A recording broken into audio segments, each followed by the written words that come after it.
Doctrine and Covenants, Section 1, verses 17 and 38.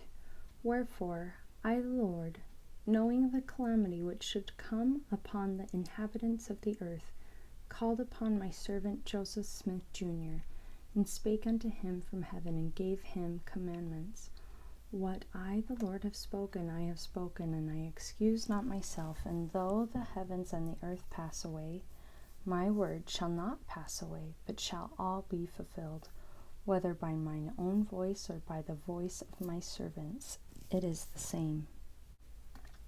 Doctrine and Covenants, Section 18, verses 33 through 35. And I, Jesus Christ, your Lord and your God, have spoken it. These words are not of men nor of man, but of me. Wherefore you shall testify they are of me, and not of man. For it is my voice which speaketh them unto you, for they are given by my Spirit unto you. And by my power you can read them one to another, and save it were by my power, you could not have them. Joseph Smith History, Chapter 1, verses 17 through 20. It no sooner appeared than I found myself delivered from the enemy which held me bound. When the light rested upon me, I saw two personages, whose brightness and glory defy all description, standing above me in the air. One of them spake unto me, calling me by name, and said, pointing to the other, This is my beloved Son, hear him. My object in going to inquire of the Lord was to know which of all the sects was right, that I might know which to join.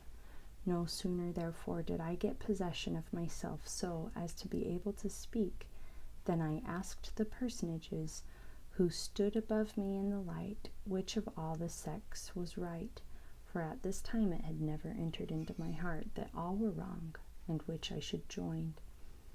I was answered that I must join none of them, for they were all wrong. And the personage who addressed me said that all their creeds were an abomination in his sight, that those professors were all corrupt, that they draw near to me with their lips, but their hearts are far from me, that they teach for doctrines the commandments of men, having a form of godliness, but they deny the power thereof.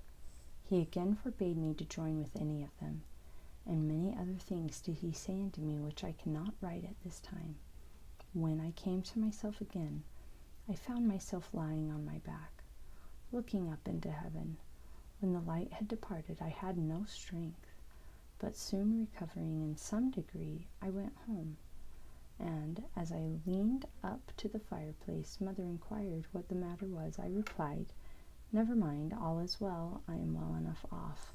I then said to my mother, I have learned for myself that Presbyterianism is not true.